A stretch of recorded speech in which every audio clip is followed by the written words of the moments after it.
Ndiyo, dada Agnes, kipi kikubwa ambacho umeona wanafunzi wa Rufiji wanacho na kiko tofauti kidogo na hata baadhi ya maeneo kama Kinondoni?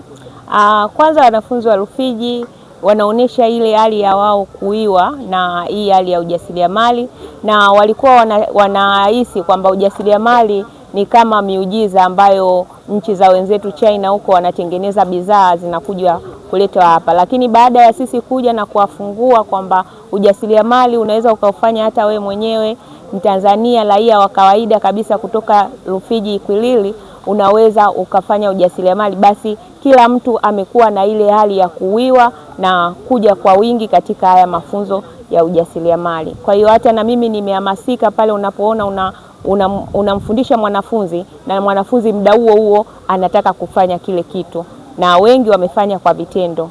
Bidhaa umeziona. Pulundu TV tupo kwenye mahafali ya mafunzo na maonesho ya ujasiriamali Rufiji, na tunazungumza na mmoja kati ya wanafunzi wa mafunzo haya. Habari za leo mama? Salama kabisa. Unaitwa nani? Naitwa Madam Elisi. Madam Elisi, wewe ni mwanafunzi katika mafunzo haya. Kipi kikubwa umejifunza leo? Kwa leo nimejifunza kitu kikubwa. Nimejifunza toka Ijumaa kwanza. Toka Ijumaa kwa siku zote tatu. Yaani siku zote tatu nimejifunza mambo mazuri sana. Yaani nimeongezewa ujuzi. Siku ile ya Ijumaa nilikuta somo zuri sana ambalo ni la kufundishwa kuhusu kutengeneza batiki. Ndio. Kwa kweli nilifurahia sana. Mwanzo mimi nilijifunza kutengeneza batiki, lakini kwa njia nyingine ambayo ilikuwa ni njia ya kuchapa. Lakini juzi Ijumaa nimeongezewa ujuzi mwingine, kutengeneza batiki za kufunga. Kwa kweli nimejisikia vizuri sana, nimepata ujuzi mzuri. Ndio, kuna ufahari wa kujifunza alafu ujanja wa kutafuta soko. Yote ni mafunzo ambayo unayapata hapa, ama ujanja wa kutafuta soko nadhani unajitegemea mwenyewe? Yote ni mafunzo ambayo ninayapata. Yote mafunzo ambayo unapata hapa. Kwenye soko, kutafutia soko bidhaa kama batiki, bidhaa zako kukoje napo? Hapo kwa kweli inabidi nijitahidi, kwa sababu wajasiriamali tuko wengi. Kwa hiyo inabidi niwe mbunifu kwa ajili ya kuitengeneza ile bidhaa yangu muonekano wake uwe mzuri kuliko zingine, ili kusudi niweze kujipatia soko zuri. Ndio, unawaambia nini kina mama wenzio ambao aidha wana ulemavu au wanaamini wao hawastahili kupata mafunzo fulani kuweza kujikomboa kiuchumi? Kwa kweli ninawahamasisha sana wanawake ambao ni walemavu kama mimi. Kwa kweli wasivunjike moyo. Kuna mwingine kutokana na ulemavu wake anaona aibu kuingia kwenye mkusanyiko wa watu kama hawa, lakini ninawahamasisha kwamba wasiogope, kwamba hata sisi tunaweza. Tukielekezwa, tukifundishwa tunaweza. Yaani inabidi tu sisi tuwe majasiri, kwa sababu ujasiriamali ni kuthubutu, tusiogope. Yaani tuwe pamoja na wenzetu, tusione uoga. Tuko na mmoja kati ya wakufunzi kwenye mafunzo na maonesho ya ujasiriamali Rufiji. Habari za leo? Salama. Unaitwa nani? Jina langu ni Julieta Novat Bakebwa. Ni mtengenezaji na muuzaji wa viungo vya chakula, na hapa leo nimekuja kama mwalimu wa vikoba pamoja na viungo vya chakula. Kwa hiyo nimefundisha kutengeneza viungo vya chakula. Kipi kikubwa ambacho unaona wanafunzi wa Rufiji walikuwa wepesi kuelekezeka? Kwanza wanapenda, yaani waliokuja wengi wanapenda kujifunza, kwa sababu hata mimi nilikuwa tunawaelekeza kwa maneno kwamba mashine hiyo hapo, washa, pima kiasi hiki, na wanapima wenyewe. Kwa hiyo naweza nikasema kwamba wao ndio wametengeneza viungo vya chai, lakini mimi nilikuwa na assist tu kwa ajili ya kuangalia kwamba kilichoenda ni sawa, kama kuwasimamia. Lakini ni watu ambao wanaelezeka kwa haraka sana. Za leo? Salama. Kipi kikubwa umejifunza kwenye mafunzo haya? Nimejifunza kuwa mjasiriamali ambaye anaweza kutengeneza bidhaa zaidi ya moja mimi mwenyewe na nikaipeleka sokoni. Ndio. Na unatumia zaidi bidhaa gani kuzitengeneza na kuzipeleka sokoni? Manake unapojifunza unajifunza vitu vingi, lakini una kitu kimoja ambacho unabeba sasa, hichi ndio unakipeleka sokoni. Kipi ambacho wewe kwako unakipeleka sokoni kutoka kwenye mafunzo haya? Red wine. Red wine. Ina volume ngapi, alcoholic volume? 18. 18. Naam. Na kwa nini red na sio white? Red ni nyekundu, ndio maana red. Kuna red wine na white wine. Wanasema white wine sana wanatumia wanawake, red wine wanatumia wanaume.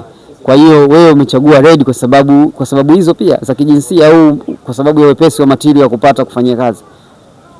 Inategemea, kwa sababu ya kwangu mimi kwamba wasije kupata mteja ambaye akaniambia mimi nataka nyeupe. Okay, wine ya nini unatengeneza? Mimi natengeneza wine ya Rosella ambayo ndani yake tunaweka soya, tunaweka nanasi. Rosella ni nini? Rosella ni mmea mmoja hivi ambao kwa sisi huku Rufiji huwa tunauita mdamdamu. Ni mmea mmoja hivi ambao majani yake yanakuwa mekundu hivi na maua yake yakitoka yanakuwa mekundu. Ndio. Kwa ile ndio tunaita Rosella. Kwa hiyo unapata product ya kutumia, yani ile malighafi unaisindika wapi uweze kuhakikisha red wine inapatikana mwaka mzima? Mfano, sababu tunajua yale matunda muda mwingine kipindi cha kiangazi unaweza ukatafuta machungwa hapa ukatumia hata tochi usiyaone, lakini sasa wewe unafanya red wine ambayo inatumia matunda ambayo yanapatikana kwa msimu, sio kipindi chote. Utatoboa kweli kupeleka bidhaa yako sokoni mwaka mzima, mzunguko mwaka mzima kuanzia Januari mpaka Disemba? Utatoboa, kwa sababu hiyo bidhaa ni mara nyingi kwamba huwa tunanunua material dukani ambazo zishakaushwa, ambazo zimekaushwa ni kavu, huwa zinakuwepo kwa muda mrefu sana. Sio kusema unaenda kuchuma shambani ukaja ukapika, hapana. Yani inakuwa ipo dukani kwa muda wote, ukienda hiyo malighafi unafanyaje, huwa unaikuta. Moja kati ya wakufunzi, wewe ni mkufunzi, ni mwanafunzi? Mwanafunzi. Unaitwa nani? Naitwa Somoe Bakari Ndwalo. Somoe Bakari Ndwalo, mkazi hapa Ikwiriri? Mkazi hapa Ikwiriri. Umejifunza nini kwenye mafunzo haya leo? Nimejifunza vingi sana. Taja vitatu. Kwanza nimejifunza elimu ya batiki, kutengeneza batiki, vijora vile vya batiki, lakini pia nimejifunza elimu ya masoko. Yaani kitu bora sana ambacho sikuwahi kufikiria kama nitapata kwa urahisi kiasi hiki. Lakini pia nimejifunza kutengeneza mafuta ya mgando. Na la zaidi pia nimejifunza kutengeneza viungo mbalimbali vya chai, lakini pia na viungo vya pilau au vya chakula. Ndio. Kwa kiasi gani mafunzo haya yanaweza kukukomboa kiuchumi? Kwanza yamenipa mawazo ya mbali sana. Yaani nilikuwa najifikiria kwa karibu, lakini yamenipanua kiasi kwamba sikuwahi kufikiria. So kwa mantiki hiyo yameweza kunisaidia kuweza kupata mawazo ya bidhaa zangu, kutafuta masoko ndani ya Tanzania, lakini pia hata nje ya nchi. Yaani tayari nimejiona nimeshafika Ulaya. Ndio. Kikawaida Waswahili wana kawaida ya kubeza vitu vya nyumbani. Mtu anaweza akawa na labda kama miwani akamwambia hii sio ya nchi. Wewe umejikita kwenye kutengeneza bidhaa za ndani. Hii kwako, unadhani unaweza ukawaambia nini wananchi kuhusiana na umuhimu wa kununua bidhaa zinazotengenezwa na wajasiriamali wa ndani? Mimi nawaasa wananchi tupende vya kwetu. Watanzania tupende vya kwetu, kwa sababu asili ndio ambayo inaweza kutupeleka mbali zaidi. Vitu vyetu vya asili vya Tanzania tunaweza tukavidharau, lakini ndivyo ambavyo hata tunavyovinunua vya nje ya nchi vinachukuliwa hapa, vinaenda kuwekwa makemikali na vitu vingine ambavyo ni si salama kwa afya yetu. Sasa vya kwetu kwanza tuna ushahidi navyo, wapi vinatengenezwa, unaweza ukafika kwa urahisi ukaviona na ukavishuhudia. Kwa hiyo unakuwa na amani zaidi kuvitumia. Kwa hiyo tutumie vya kwetu kwa afya yetu, lakini kwa kuongeza pato la taifa letu. Ndio. Na hapa tupo na brother, habari za leo kutoka GS1 Tanzania. Mzuri sana. Unaitwa nani? Mimi naitwa Eric Kafula. Ni afisa masoko na mkufunzi mkuu wa taasisi ya GS1 Tanzania. Kuna kipi kikubwa ambacho watu wanahitaji kujua kuhusiana na masuala ya GS1? Okay, kikubwa ambacho kimetuleta kwenye hizi siku 3 za mafunzo na maonyesho hapa Ikwiriri, Rufiji, mkoa huu wa Pwani, ni kuwaambia wajasiriamali kwamba sasa tunatakiwa kuuza bidhaa zetu kwenye supermarket zote kubwa nchi nzima. Tuache kuuza bidhaa zetu kwenye masoko holela. Masoko holela ni yale yote ambayo wakina mama wanayatumia sana, kupanga bidhaa kando kando ya barabara, kututembezea masokoni na kadhalika. Haya yote ni masoko holela. Kwa GS1 na bakodi zetu tunasema tutoke huko tukauze bidhaa zetu kwenye masoko rasmi. Kwanza kule ni fursa ni kubwa, kwa maana ya uwezekano wa kupata masoko nje ya Tanzania, nje ya nchi ni mkubwa, kwa sababu supermarket wanaingia watu wa mataifa mbalimbali kufanya manunuzi kule. Na tuna mifano hai ya wajasiriamali wadogo wakati ambao baada ya kuwapa mafunzo na kuwapatia barcode walifanikiwa kuingiza bidhaa zao supermarket. Na walifanikiwa kupata masoko nje ya Tanzania. Hilo ndio kubwa sana lililotuleta hapa Ikwiriri Rufiji, mkoa wa Pwani. Ya mentality za Kitanzania ni kwamba ukienda supermarket unaenda kununua vitu bei kubwa kuliko ukinunua mtaani. GS1 wanatuelekeza kupeleka vitu supermarket na kuacha kuuza mtaani. Hauhisi kwamba hapa kuna kipato mjasiriamali anaweza akakikosa?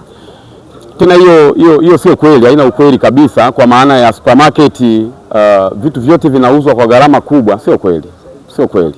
Tumefanya utafiti wa kutosha kwamba supermarket kuna vitu vingine vinauzwa bei ya chini kuliko vitu vinavyouzwa mtaani. Kwa hiyo kama nini? Vingi tu.